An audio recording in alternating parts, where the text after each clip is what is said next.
So look, I've known you for a while. 5 years ago, you were building an AI company called FYI. You were so far ahead of the curve.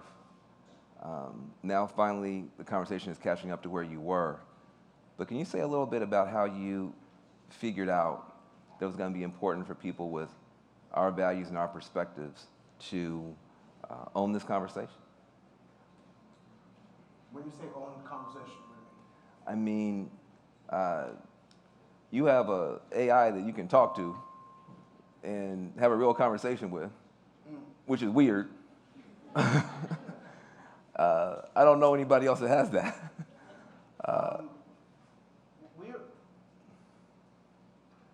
Take that, robots. That was amazing punctuation off of that human rinse. AI is not going to be able to. It has nothing to rinse out, but it has amazing ability to aggregate and make sense of the world, but it doesn't feel anything. And I've been in the field, whether investing in companies, building solutions. What got me into the field was a professor by the name of Professor Patrick Winston from MIT. He's the guy that really inspired me back in 2007. I met him in 2005, but 2007 when I would attend, they were kind enough to let me attend the classes At MIT. At MIT and go to Media Lab. And that's what really fascinated me, because my instrument, I wish I could play the guitar, but if I played the guitar, you're really gonna think I'm Wyclef. Oh, no, Wyclef. No, I mean, like, we kind of look alike. But I play the hell out of the computer. You know, I play the hell out of the computer. Yeah. That's my instrument. And I just wanted to learn more about compute, the people that make it. And there's this guy by the name of Kurzweil who made a Kurzweil. And I looked at videos where he was ahead of the game as far as machines being able to compose on it on their own. And that fascinated me. Like, wait, this thing that I'm programming eventually is going to be able to make music on its own. Just pattern matching, you know, equipment, whether it's Japanese equipment like Roland 808 beats, to Akai MPC 3000s, to SP 1200s, to Pro Tools, to Auto-Tune. It's just evolution of tools to help you on your path if you didn't have access to a full band or an orchestra. And when these systems or programs were stripped out of our schools, technology was the way that black folk were able to make sense of the music from their parents' past. So hip hop ain't nothing but, I like the music my mom used to play, or my uncle used to play, or my dad used to play, and I'm gonna sample this part that I like. Mm-hmm. And I'm gonna speak over it. I'm gonna put these ideas of how I see the world, the community that I come from. Hip hop is technology music. A DJ is a disc jockey that plays in a discotheque. Discs were, thank you Edison, and gramophones, which are now our Grammy Awards, and polyphonics and EMIs and RCA microphones and feedback. You probably want to take some of the hertz off of that. It's technology. Mm. You know, music is tech, film is tech, and I just wanted to know all about it. And the thing about it is, you know, our community is the most creative community in the world. You know, the black community is basically like the Supreme Court for culture on planet Earth. You know, if black people say it's cool in South Korea, you know, and so. No lies. Right? And you know something about that. Yeah. Yeah. And so, to me, the fear that people have about AI doesn't make as much sense because, first of all, nobody needs disruption more than our communities. this is the most disruptive technology that, to come along. I think that should be a good thing because the existing industries have left us out or ripped us off. The schools don't work for us. The healthcare system doesn't work for us. So to me, if there's going to be a big disruption wave, we should say hallelujah and then figure out how to use it for ourselves. But for some reason, what you said, which is that a bunch of kids in the Bronx took two turntables, a microphone, jacked it into a streetlight, and took over planet Earth, is not a part of this conversation about technology yet, which is why we're here. But talk a little bit about the resources that exist in our community. Where are we going? Where's AI going? How is it going to help us and hurt us? What are you excited about? Because you've been living in the future longer than anybody I know. So what are you excited about? Where are we going? What's next? What's scary? What's good? I don't want to talk about the scary stuff. Okay, talk about the good stuff. Just the scary stuff is scary. But not really. If you grew up in the projects, that was scary. Yes. AI didn't do that. If you grew up in the Congo, that's scary. AI didn't do that. If you grew up in the Deep South, that's scary. AI didn't do that. So yeah, if I really had to think about, is it really scary? That shit ain't scary. What are we really truly afraid of? It ain't gonna get no worse for us.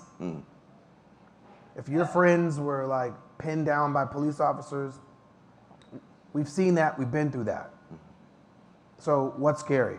Right. What's scary would be if a police drone that was trained on the open web, where not only is the word black connected to negative, because the negative sign on a battery is the black sign and subtract, and negative has NEG on it, and so does Negro, and neglect, and negotiate, and negligence. Like neg and black, for some reason, is defined very horribly. So if you're a large language model, that perspective on black people, who's going to reinforce or retrain it or make sure that that bias does not hurt us in the past when the rest of the open web has negative things about black people? No matter, just saying negative, it's already associated to black people. So I'm afraid of not AI, I'm afraid of the fucking dictionary. Right? Just how things were set up and all things associated with that spectrum from black to brown, brown to dirt. Damn, that's dirty. What other animal doesn't eat from the dirt and which farmer doesn't need dirt?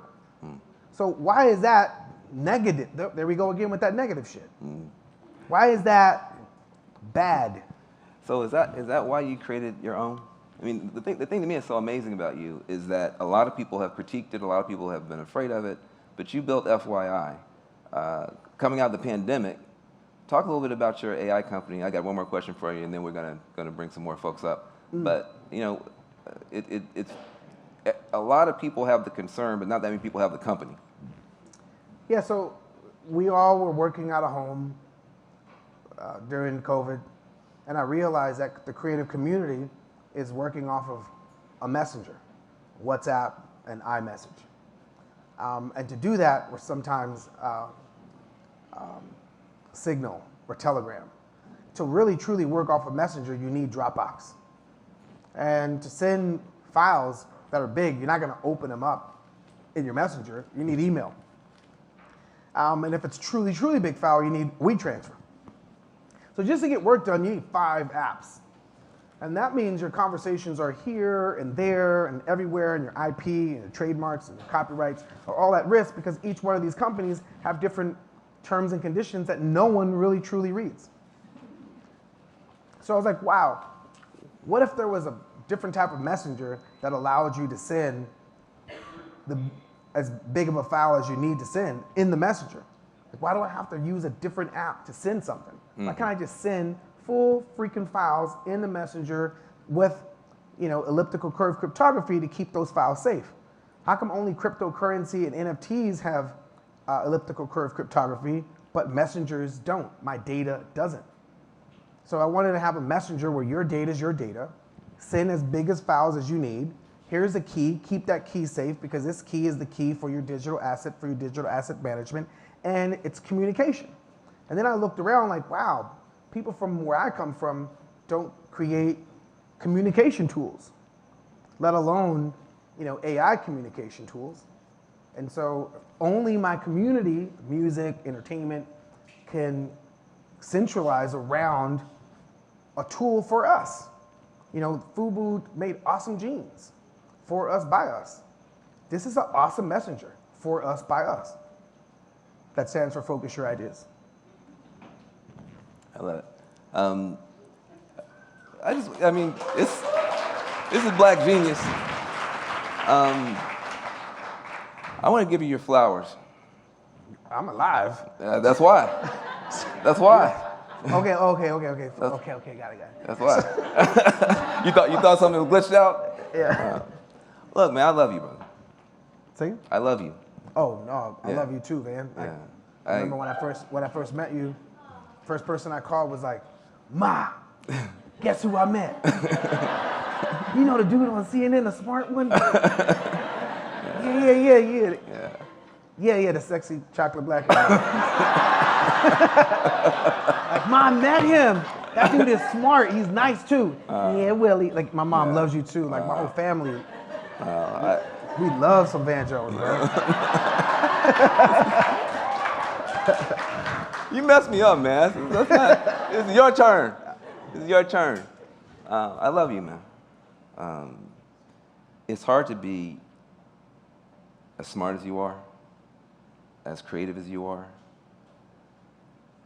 We're traumatized, and traumatized people tend to cling to the past. We're very good at making sure our history is recognized, and it needs to be, that our